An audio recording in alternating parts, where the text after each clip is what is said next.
let's look at how to use Auto-Tune Pro and the right way to record with it right after the intro.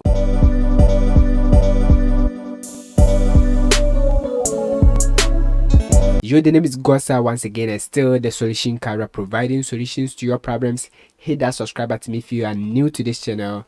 Turn on the notification bell, like this video, let me know where you are watching me from. Big shout out to all my returning subscribers, and as I said, if you are new here, make sure you hit that notification bell. Now guys, we're gonna look at how to use Auto-Tune Pro.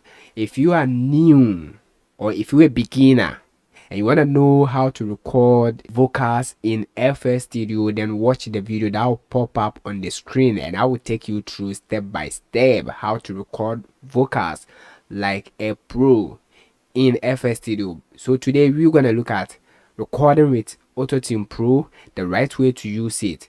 So first thing first, I got this instrument here. All right, I'm going to go to the mixer track. Next, what I'm going to do is to load the Auto-Tune. This is the Auto-Tune 11 Pro. Let me adjust the size, and I'm going to show you the basics before I set up my Auto-Tune. Anytime you are using Auto-Tune, what you need to pay attention to, scale and the key. All right, so you click here and you choose your scale. If you are going for emotional, sad, Afrobeat, you can choose the minor, and if it's more energetic, you can play around the major, but this can vary, so always play around the right scale. And if you are recording with a beat that was not produced by you, then you have to figure out the key. If you want to know how to detect unknown key of any beat, then watch the video that will pop up on the screen, or go back to my channel and search how to detect unknown beat key. All right, then the next thing you have to pay attention to is the routine speed. The routine speed is how much you want to pitch your vocals. I mean, how much you want to sound that T-pain effect. All right, so the more you crank the routine speed all the way up, the more Auto-Tune you're gonna feel on your vocals, and the more you crank the routine speed all the way down, the less Auto-Tune, I mean the less T-pain effect you're gonna hear. All right, next knob that you have to pay attention to is the humanize. All right, if you want to add realism to your vocals, then you have to add a little bit humanize to the vocals, so that we're not gonna sound robotic when you push the routine speed all the way up. And the next knob that you can actually play around is the flex tune. All right, and the natural vibrator if you want. Next thing you also have to put in your mind is the input type. All right, you can click here and play around. If it's a female, I'm gonna advise you to stick to soprano. Male, you can play around alto tenor and low male. That's pretty simple. So now that you know this, let me set the right key for this beat, which is D minor. So I'm gonna change to D minor. Now let's go and record. And after that, so now we're gonna push the routine speed a little bit, then I'm gonna turn on this so that I can hear myself. Now you can hear the Auto-Tune is now working. And when I bring the routine speed all the way down, now listen, you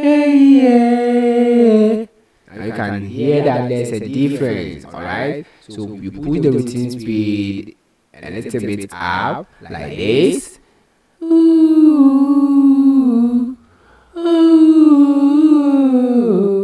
got the vibe. That's pretty simple. And I'm gonna reset the natural vibrator. I don't need any vibrator.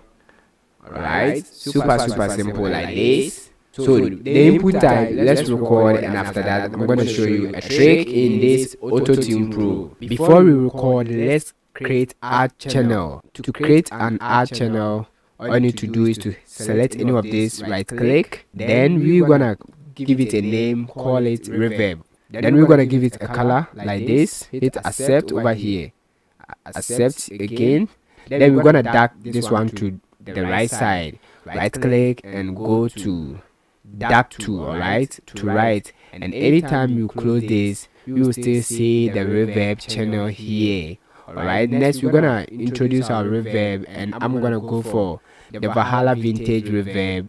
Alright, this is the Valhalla Vintage Reverb, and I'm gonna cut off some of the low ends a little bit. Then next thing is to link our vocals track to the reverb, and to do that, just select your vocal track and click here. Alright, so now you can hear there's a lot of reverbs, and to control that, you're gonna adjust the volume here. Alright, pretty simple. A little bit reverb.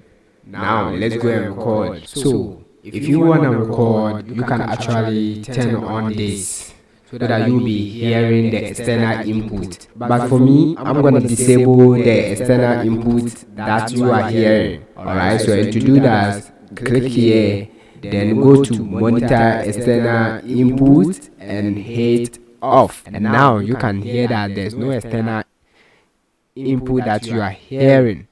And anytime you are recording with a beat, make sure you reduce the volume to about -8 dB or 7 dB. Alright, let's record by clicking on the record button here, hit everything. So after multiple recordings, this is what I got. Let's listen, and after that we're gonna move to the auto-tune and teach you how to set it like a pro.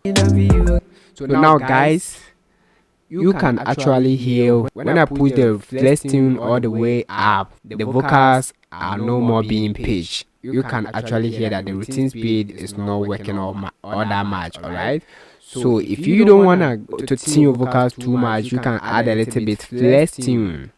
Alright, the natural vibrator depends on what you are going for, and we have additional presets here that you can actually choose to create unique vocals. If you want to know about this, then watch the next video that will pop up on the screen. So this is the routine speed settings. If you want to sound natural, then always set the routine speed to 20 or 30 routine speed. Okay, 20, 30 routine speed. Alright, so now listen to this, everything gonna sound natural. So this is how you can actually use Auto-Tune Pro 11. If you're a beginner, subscribe, like the video. See you in the next video. Stay blessed.